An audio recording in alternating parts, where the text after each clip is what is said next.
You die 3 times in your life. First, when the body falls. Second, when your name is spoken for the last time. And third, when your suffering is finally understood. Fyodor Mikhailovich Dostoevsky, he died over and over again before he ever got the chance to live. This is the unfortunate life of Fyodor Dostoevsky. Moscow, 1821. You are born into a house full of ghosts and rules. Your father, a rigid and paranoid ex-military doctor, keeps the household sealed like a sarcophagus. Your mother, meek, distant, already fading. She dies when you're 15. Tuberculosis. Of course, you escape into books the way other boys escape into trees. Balzac, Goethe, Schiller, romantic agony, philosophical torment. You read them like scripture, because reality doesn't offer much else. Then your father dies, murdered perhaps by his own serfs. They say they poured vodka down his throat until his heart gave out. Others whisper it was apoplexy. Either way, it leaves a mark. His death teaches you this: men can be destroyed by the same hands they think they own, and maybe they should be. You enter the military engineering academy because someone has to pay the bills. You hate it. Numbers and rules, you crave chaos and questions, you fake migraines, hide books under your desk, read until your eyes bleed. At 24, you publish Poor Folk, a letter-based novella soaked in poverty and trembling love. Critics hail you as Russia's next Gogol. For a moment, you believe it. The applause tastes like sugar on the tongue, but you also believe in justice, the spiritual kind, the revolutionary kind. So you attend a few discussion circles, read some banned French philosophy, speak too loudly, laugh at the César's portrait, and then, December 22nd, 1849. You stand blindfolded, facing a firing squad. They've dressed you in white. It feels like a wedding for the damned. You hear a command, the rifles click, and then, a miracle. A messenger gallops in. The Tsar has commuted your sentence at the last moment. Not mercy, theater, psychological torture masquerading as divine clemency.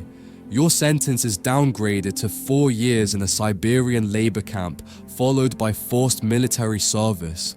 But something inside you already died on that parade ground.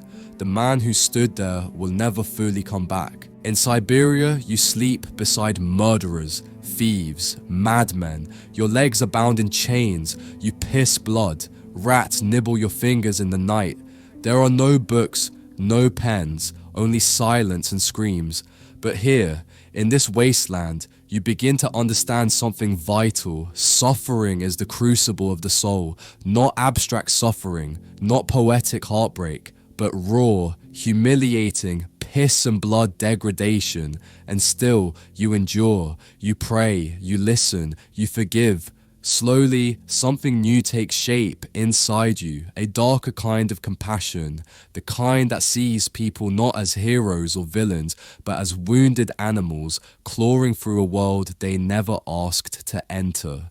When you finally return to Petersburg 9 years later, you are not the boy who wrote Poor Folk. You are the man who will write The Brothers Karamazov.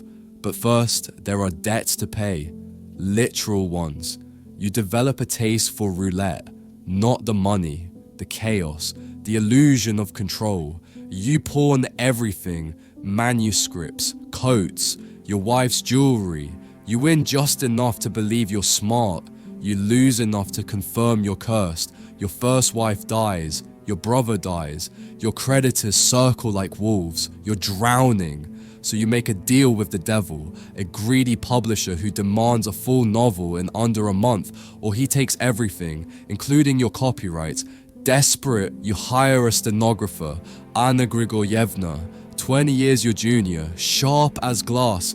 You dictate The Gambler to her with feverish speed, hemorrhaging story and trauma. Somehow she doesn't flinch. You marry her. She saves your life.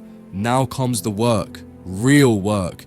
You write as if God is watching and judging. Crime and punishment, the idiot, demons, the brothers Karamazov, each one a furnace of spiritual reckoning, of trembling morality, of psychological vertigo. You don't write characters, you write souls in crisis, men torn between God and madness, women bleeding love from open wounds, children who know too much, priests who doubt, killers who pray. Your themes become obsessions, suffering as salvation, freedom as a curse, the unbearable weight of choice. You aren't just writing books, you're carving tunnels through the Russian psyche. But genius doesn't cure you. Your epilepsy worsens, your debts swell, your child dies. You cry yourself to sleep more often than not.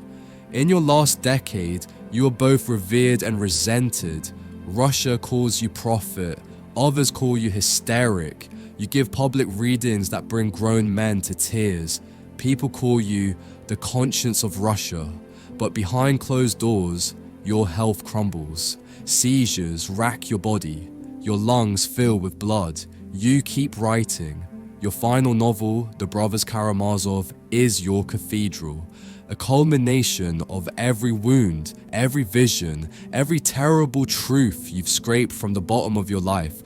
Then, one winter morning in 1881, you collapse beside your desk. The doctors say it's your lungs, or your heart, or both. You die with Anna at your side. You were 59. They buried you under a stone that reads, "Him who believes in me, though he were dead, yet shall he live." You became myth, icon quoter of memes, patron saint of tortured souls and coffee-stained notebooks.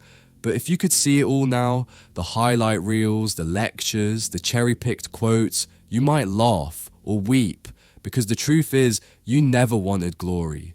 You wanted understanding.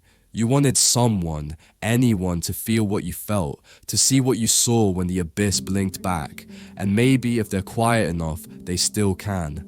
You were not a saint, not a genius, not a madman. You were just a man, cracked open by the world, trying to write your way toward grace. And for that, you lived. You truly lived, even if it hurt, especially because it hurt. You are Fyodor Dostoevsky, and your life was, at times, rather unfortunate.